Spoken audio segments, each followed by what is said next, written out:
moo tax ma ne la dafa am ay conditions yu bëri yoo xam ne d'habitude élection yi si boppam mosut a am benn genre taux de participation bu rëy élection législative moo mel noonu mais su nekkee tamit actuellement tey ñu gis temps bi nu mu mel mun na décourager aussi les populations moo tax ñu leen di gën a ñaax pour ñu génn ñëw voter si ñu xam ne élection yi am na importance pour réew mi dañuy ñëw ku nekk voter ñibbiwaat si seen kër loolu mooy doxal démocratie donc daal loolu la ñu leen di ñaax di leen ci ñaan. Merci. J'ai un peu tiqué quand je suis entrée dans l'école.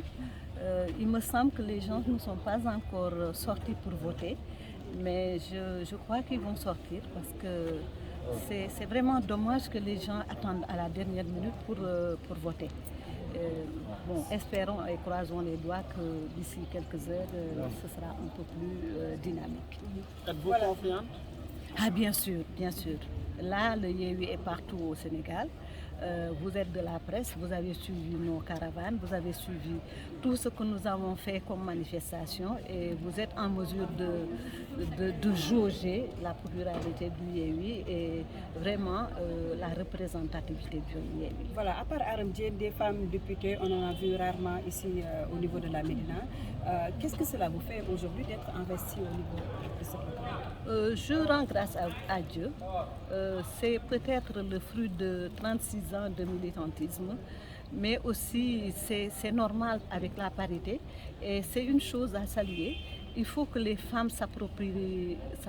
le devoir de voter, s'approprient aussi l'arène politique, tout comme les hommes. Donc, comme on est en démocratie, il faut que tout le monde sache que nous avons notre place au soleil aussi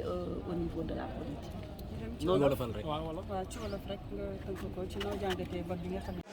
Quel que soit camp bu ñu bokk li am solo mooy ñun ñëpp ñu jàpp ne tey ci ngoon bu ndam di am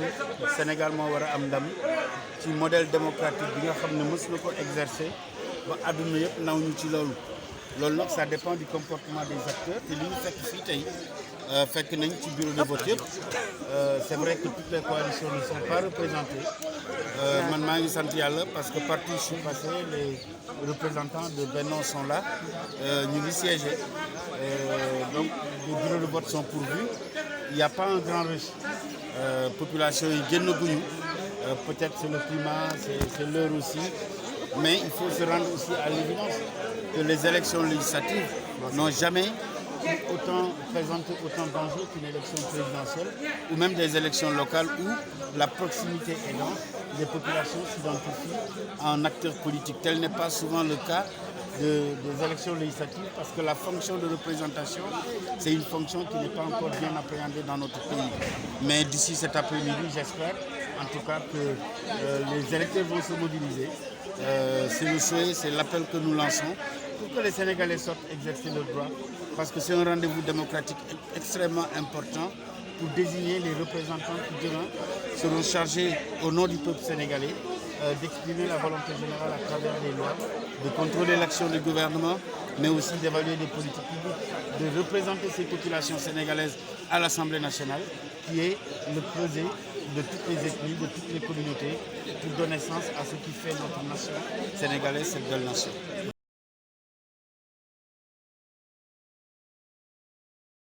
génn jot naa ay information que pratiquement ci centre yu bari nii la dem pratiquement participation bi dafa faible sax waxuma relativement mais c'est extrêmement faible te centre yëpp la loolu nag jaaxal na ma comme ni mu jaaxalee ñu bari nous n'avons pas amaguñu réponse bi te jàpp naa ne élection la yoo xam ni tey jii ñëpp waroon génn teel a génn voter ndax élection yi dafa nekk élection yoo xam ne ci la ñuy fal assemblée nationale bu bees te assemblée nationale mooy deuxième institution réew mi dafa nekk institution bu am solo loolu moo tax légitimité daf ko war a am dafa war a nekk assemblée boo xam ne dafay am légitimité te légitimité boobu taux de participation bi bu élevé bu amee solo bu ñëpp ñëwee voter Sénégal yëpp génn massivement voter loolu dafay gën a dooleel assemblée nationale mais bu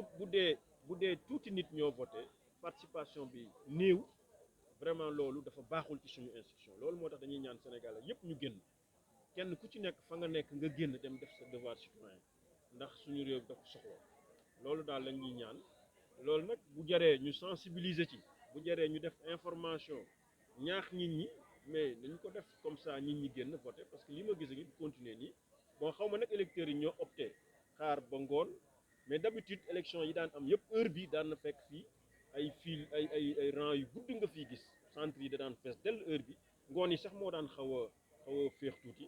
mais lii en tout cas c'est inquiétant te war na interpeller tout un chacun te lii mooy tax parce que aussi man am na beneen jàngat bu ma ci am waxuma ko ci français beneen jàngat bi ma ci am mooy lii yëpp bokk na ci liy wane déception bi nit ñi am ci politique ak suñuy représentant au niveau de l'hémicycle parce que tey comportement wu suñuy représentant au niveau de l'hémicycle moo tax ñu bëri ñu am désaffection moo tax ñu bëri découragé ci wut ay fal ay député te député gisuma lu ko ëpp solo ci Sénégal mais comportement wu hémicycle ci législature yii passé tax na nit ñi am découragement te loolu mën na expliquer lii